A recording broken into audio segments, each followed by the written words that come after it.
Et ce sera rentrant, pourquoi pas un corner rentrant direct, imaginez la folie. Il y a Fofana qui monte aussi, allez.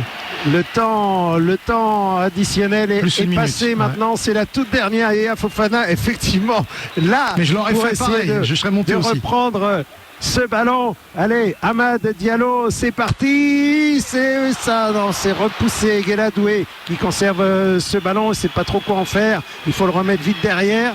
Mais c'est terminé. La Côte d'Ivoire est éliminée, ça passe pour la Norvège. Victoire des coéquipiers d'Erling Haaland, 2-1, les Ivoiriens au sol, les éléphants dépités, battus sur le fil, sur un coup de grâce d'Erling Haaland. Que c'est dommage, que de regrets quand même pour les éléphants. Mais c'est raté.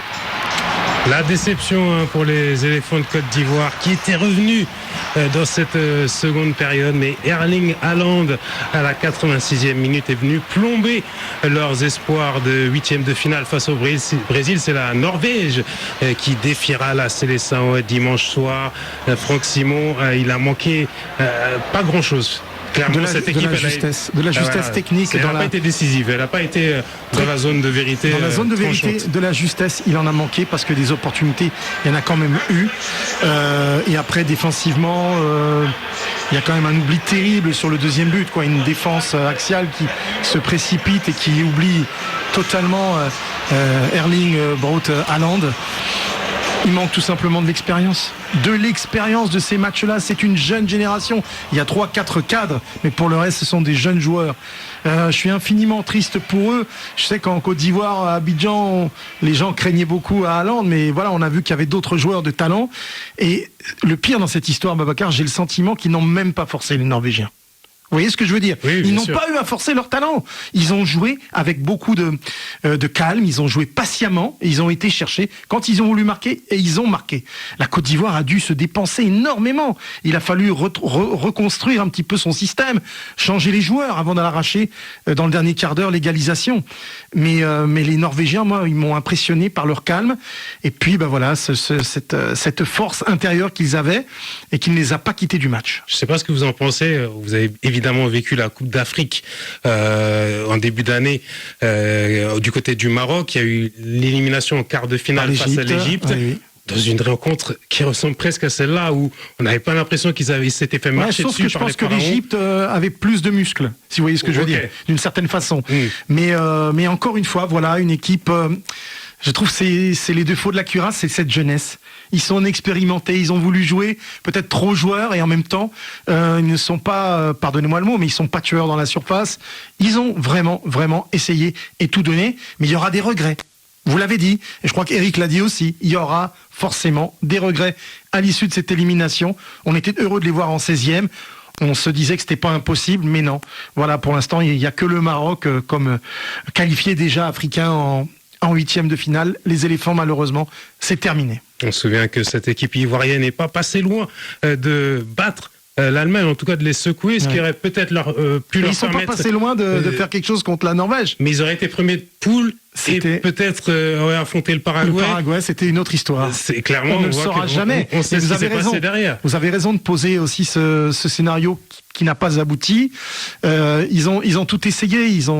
Voilà, je pense que c'est une équipe qui est généreuse, dans tous les cas. C'est une équipe qui est généreuse, qui se donne beaucoup, qui a donné beaucoup d'énergie vitale dans ce qu'elle a proposé. Mais encore une fois, il y a un manque d'expérience. Et ça se voit sur ces matchs-là. Ils n'ont pas réussi. Moi, ce que je regrette, c'est toute cette période où ils ont eu le ballon, ils ont eu la conduite des opérations sans parvenir à marquer.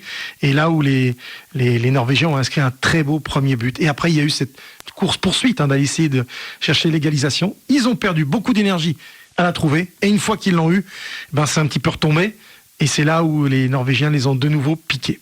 Il y a encore de l'avenir pour cette équipe des éléphants de Côte d'Ivoire. Oui, il faut y croire. Yann Diomandé, 19 ans, Amad Diallo, 23 ans. Le Bazoumana, etc. Oui. Ils se remettront de cette élimination. Ça sera forcément une déception parce qu'ils ont vu qu'ils n'étaient pas si loin, voilà, pour aller en 8e de finale d'une Coupe du Monde. C'est ça qui est important, de se dire non, on était en 16e et finalement ça s'est joué à peu de choses. Mais La Norvège, voilà. Franchement, c'est l'expérience. Et puis un joueur de la classe d'un Erling Braut Haaland. Vous le disiez en début de retransmission, c'est un talent de classe mondiale. En attendant de retrouver Erik Mamrut du côté de Dallas, parlons des adversaires, des qualifiés pour les huitièmes de finale. La Norvège qui revenait dans une compétition internationale pour la première fois depuis l'Euro 2000, avec évidemment une star mondiale du football, Erling Braut Haaland. Elle est au rendez-vous finalement, elle a réussi son tournoi déjà.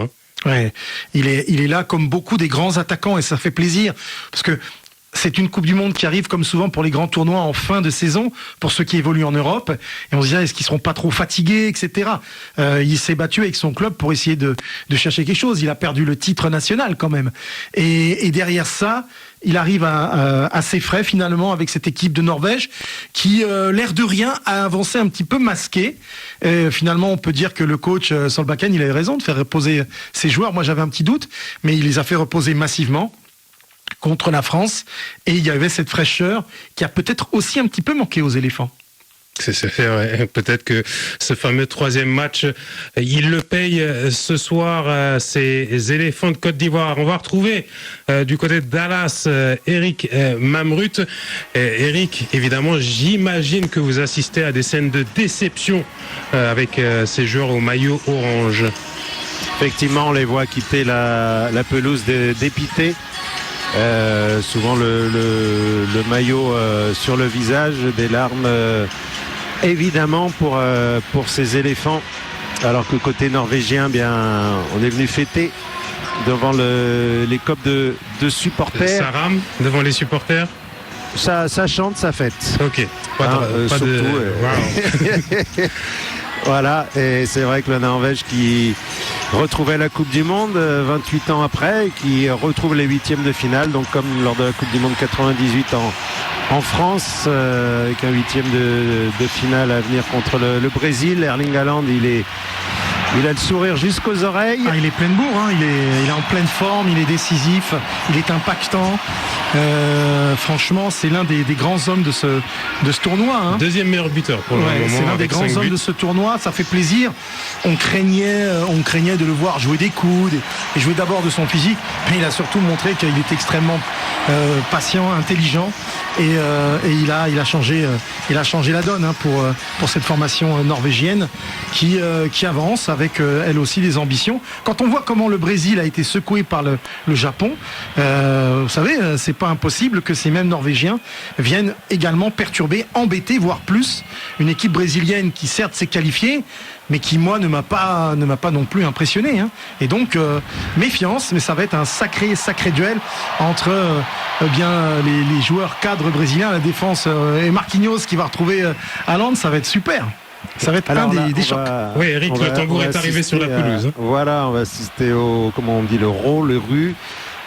Toute l'équipe norvégienne qui s'est assise en position pour ramer en face de son cop.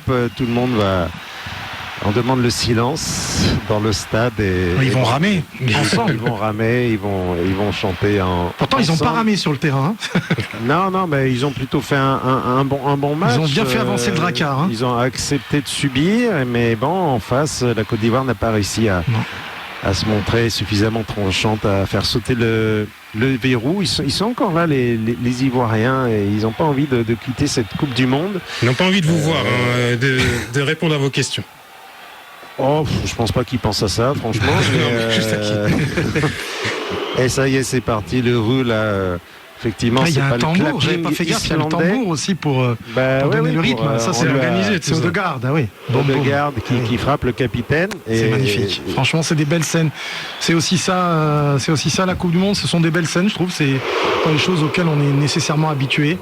Une communion entre ce public, ses supporters et leur équipe nationale. C'est agréable, on l'entend. Vous nous le faites vivre, et ça sera l'un des grands moments aussi de la Coupe du Monde.